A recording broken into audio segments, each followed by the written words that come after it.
Hi and welcome. So I've pulled your first layer of cards, and we will be pulling more cards to clarify and get some advice.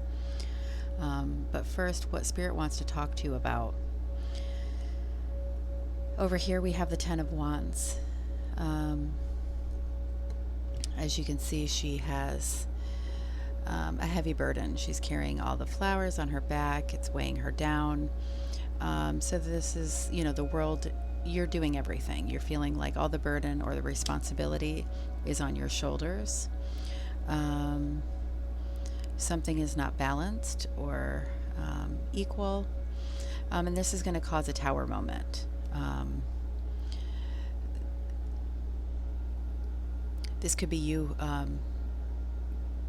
putting your foot down, whether it's with roommates or a relationship, something to the effect of all the responsibilities, whether it could be a coworker.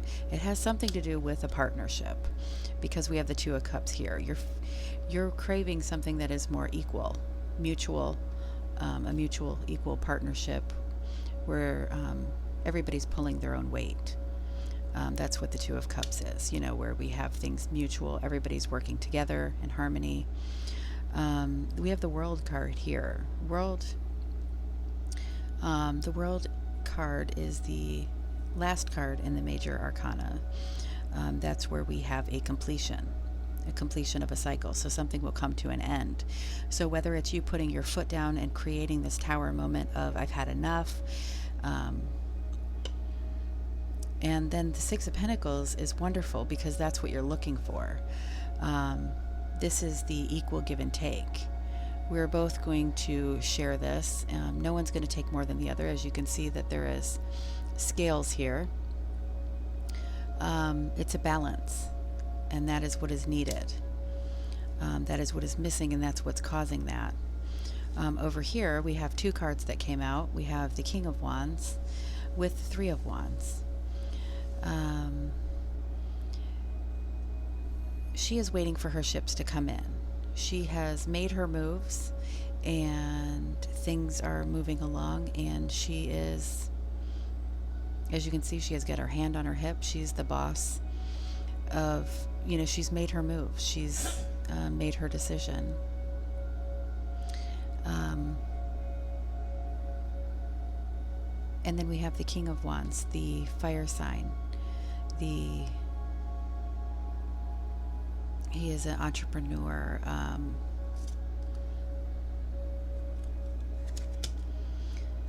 So this can represent you, that you're being mature about it, because we have the King.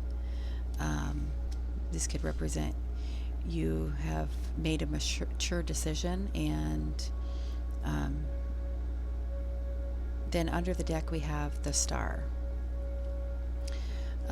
So it's almost like you felt like you needed to do it, but you weren't sure the outcome, but you had faith and hope, so you just did it. You were just like, you know what, I have to. They're like, how much worse could it get? Or like, how much more can you carry before you drop everything anyways? So, when we have the Star card, that is us pouring everything that we have into it and just trusting it, and that's having that faith and hope. We do have the Star card can represent Aquarius, and then we have the King of Wands can represent a Leo. Doesn't have to be. It's just that's what I'm seeing for here. I'm going to go ahead and pull from the sister deck. So these are the Tarot of Mystical Moments, and this is the Oracle of Mystical Moments. So I'm going to go ahead and pull some cards, or an oracle or two, from the sister deck, and then we will get some advice from the Mystical Shaman Oracle over here, and a crystal card as well.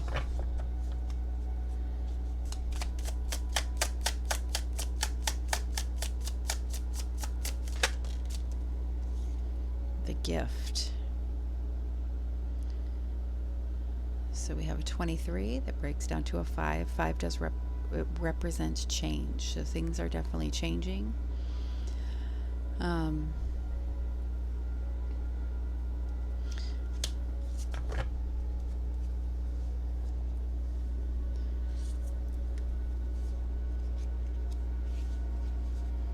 so the gift card, this represents whimsy, excitement, curiosity, and an actual gift. Um, so the box she's carrying is simple on the outside, but perhaps magical within. We can only imagine what would happen if we could tug on the string and peer inside. What would be the fulfillment of an old wish? Or would it be the fulfillment of an old wish? Remember the curiosity we have before opening presents, the magical space between dreams and truth?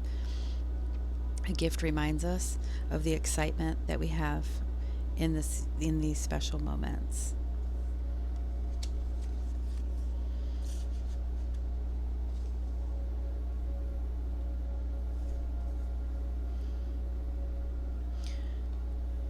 So possibly there might actually be,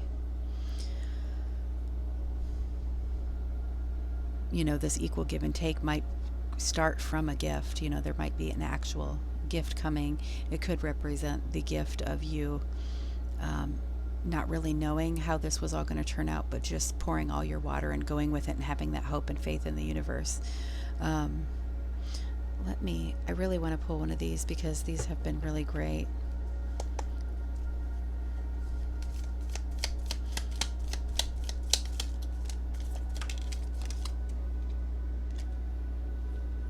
All right, we have two.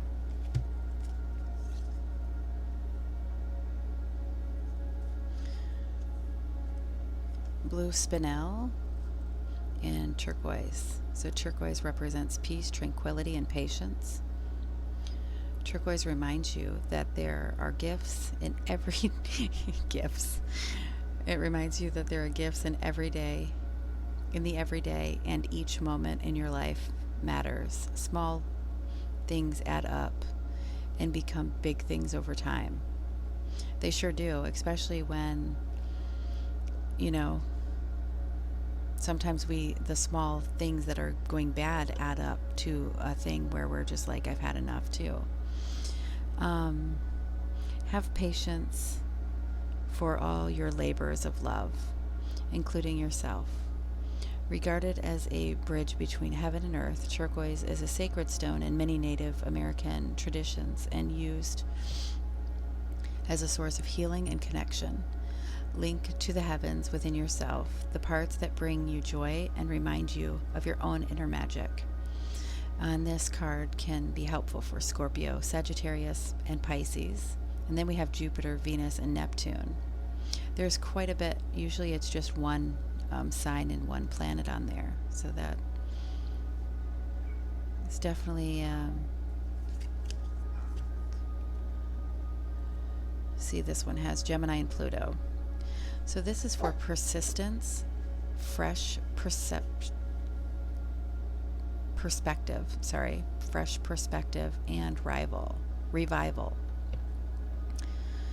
Revive to keep alive. Blue spinel, I'm not sure if I'm pronouncing that right, brings new energy to stagnant parts of your life, from inside your body to the world outside. The name of the stone comes from the Latin word spine. The blue spinel, okay, that helped me, will give you a strong backbone, sense of self, and reason to stand tall despite any challenges you may face. This is a great crystal for workaholics. Oh my gosh.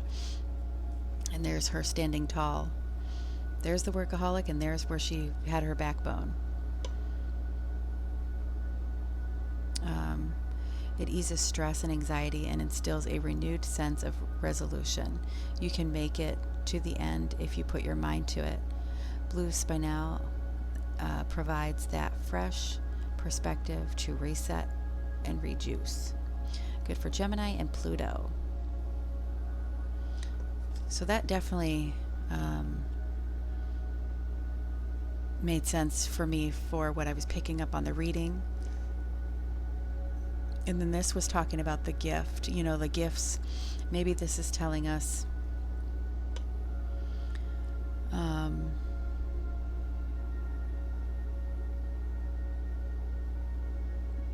enjoy the small things, the gifts. Small things add up to become big things. It reminds you that there are gifts in every day and each moment. All right, I want to go ahead and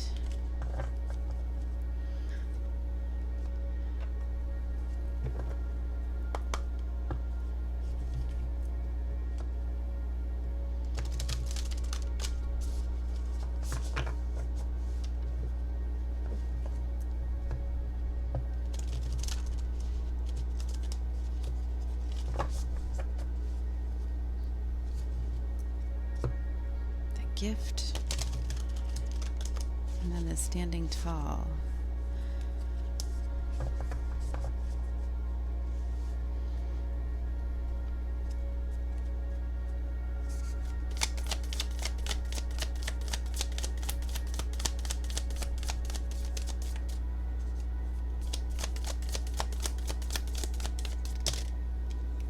It's too many.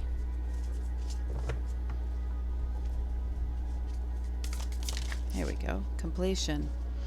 So it's like we have another world card almost here. Something is coming to an end. Completion of a cycle. So I'm going to read from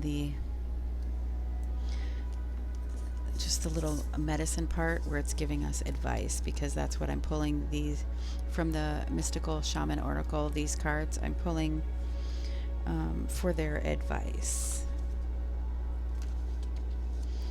So cling to the old form will bring only decay. When fruit is left too long on the vine, it rots. You know that it is time to move on, yet are reluctant. Do not be afraid of hurting anyone's feelings. Remember that you are responsible for your actions, not the actions of others. Mourn what is lost so you can move on. Do not be sad. Be like the sun at midday who shines brightly, neither longing for sunrise nor dreading the dusk. Okay, so this tower moment is going to be what's causing that ending. And the ending is, I think, about some form of partnership. Whether it's a relationship, a roommate, a coworker, something to that effect, to where everything has been on your shoulders and it's not mutual.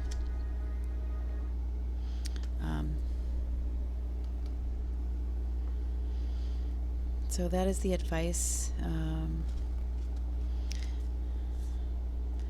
I really feel like this nailed it with the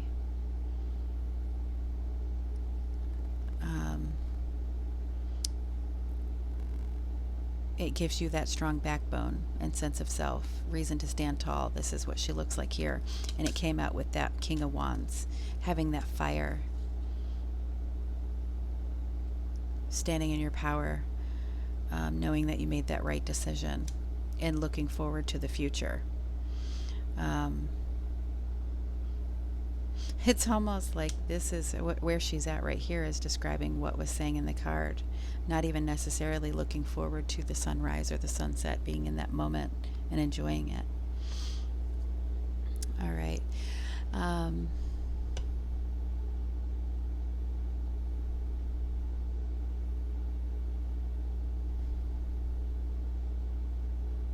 I think I'm going to go ahead and leave this here. And if this has brought you any clarity or helped you, please make sure to subscribe so that you know when I am uploading again. And I will catch you in the next one. Thank you.